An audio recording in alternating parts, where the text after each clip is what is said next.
Hi, I'm Lisa Martinez, and this is the story of how my mother-in-law's dream vacation turned into her worst nightmare.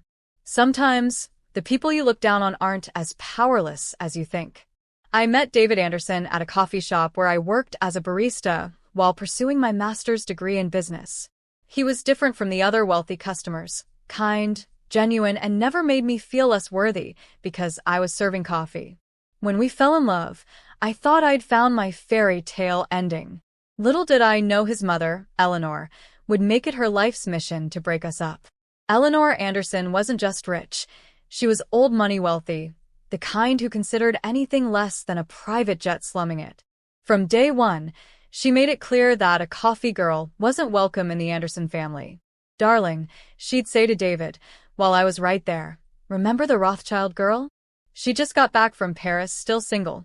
But David stood by me, and we got married in a simple ceremony, an event Eleanor deemed embarrassingly quaint. For 3 years, I endured her constant belittling.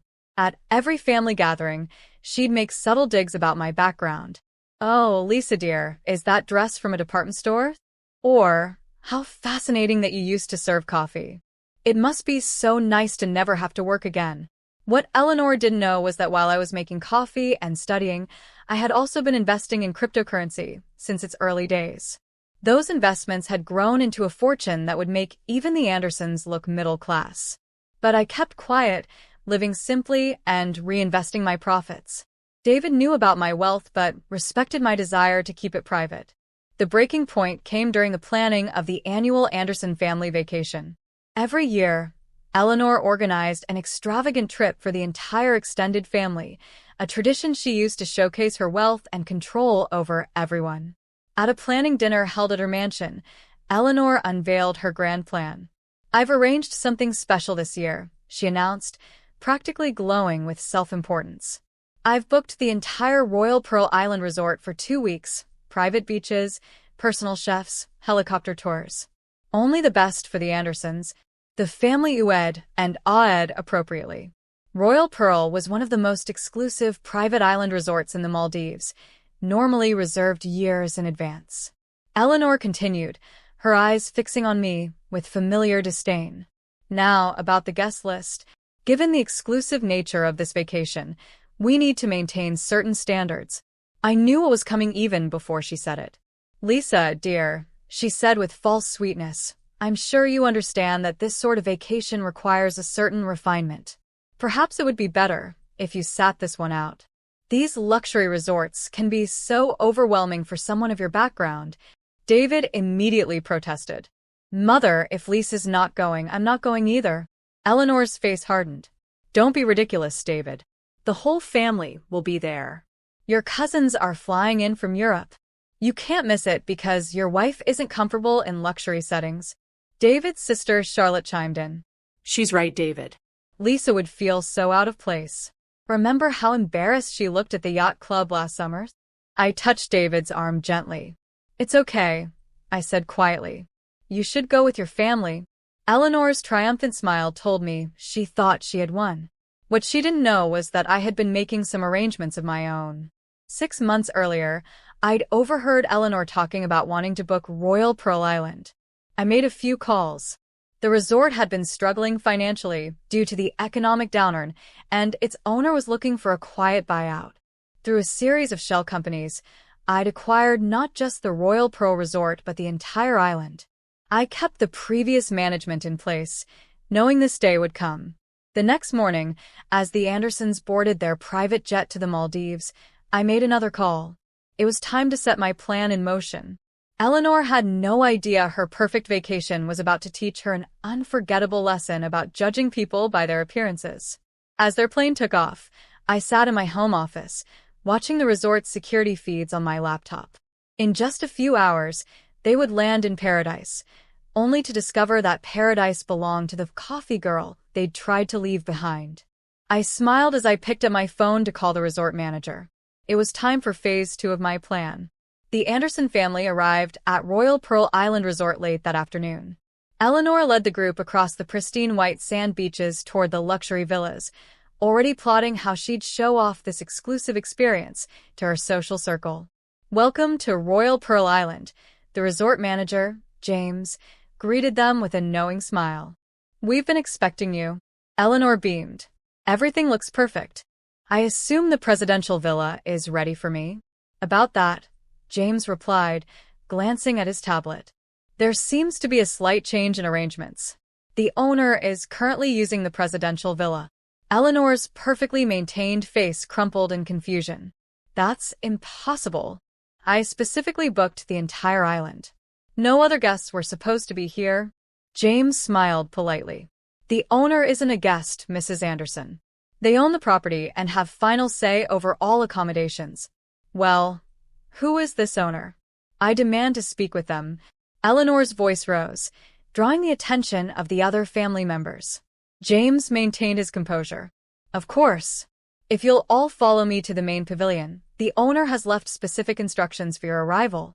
The Anderson family had been led to an elegant open pavilion overlooking the ocean.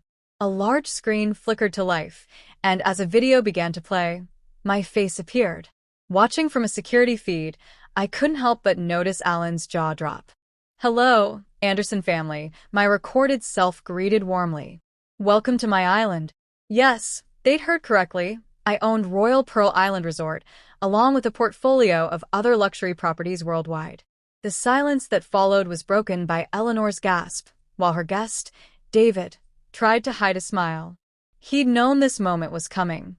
"You see," my on-screen self continued, "while you were busy judging me for making coffee and assuming I couldn't afford luxury experiences, I was building an empire. That coffee girl you left behind? She's worth more than the entire Anderson fortune combined." Eleanor collapsed into a chair, her designer purse hitting the floor, and Charlotte's face turned a fascinating shade of green. "As for your accommodations," the video went on, "Eleanor, you'll be staying in our economy villa. It's quite basic by your standards, but as you once said, some people need to learn their place. The rest of the family can choose from our standard rooms." "This is outrageous," Eleanor shrieked. "I paid for the presidential villa." "Your deposit has been refunded," James, the resort manager, replied smoothly. "The owner's decision is final." The video continued, addressing Eleanor directly. "Oh, and Eleanor, remember how you said luxury resorts could overwhelm someone from my background? Let's test that theory. I've arranged for you to work as a server at the beach bar during your stay.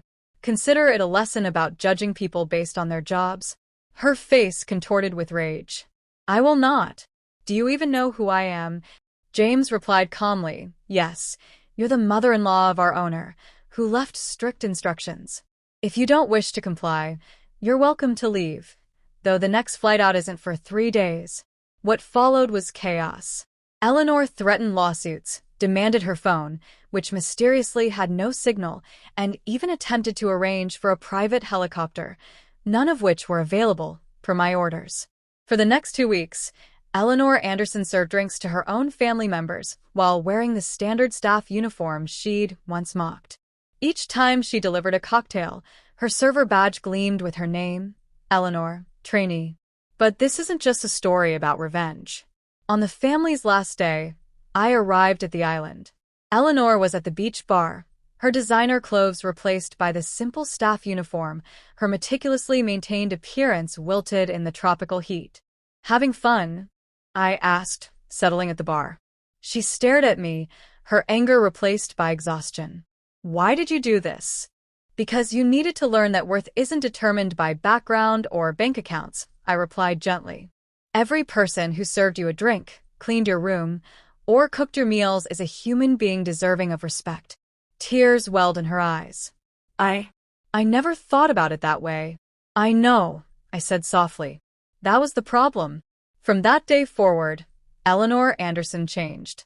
The experience of walking in someone else's shoes transformed her perspective. She started a foundation providing scholarships for service industry workers and began treating people with respect, regardless of their job or background. Today, family dinners are different. Eleanor asks the serving staff about their lives and dreams, remembering their names and stories. Last Christmas, she insisted on serving dinner herself, saying it helps her stay grounded. Royal Pearl Resort now runs a unique program allowing privileged individuals to experience service positions firsthand. Eleanor helps run it, sharing her story as a cautionary tale about prejudice and pride. As for David and me, we still enjoy our morning coffee at the shop where we met. Sometimes Eleanor joins us, chatting easily with the baristas she once ignored. She's learned that true character isn't about how you treat your equals, but how you treat those you once considered beneath you. Last week, she surprised me with a handmade photo album filled with pictures from that infamous vacation. On the final page, she'd written, "Thank you for teaching me that the best view of life comes from stepping off your high horse." I keep that album in my office at the resort, a reminder that sometimes the greatest luxury isn't about thread counts or private jets. It's about seeing the worth in every person you meet. Eleanor? She still works one shift a month at the beach bar. She says it keeps her humble.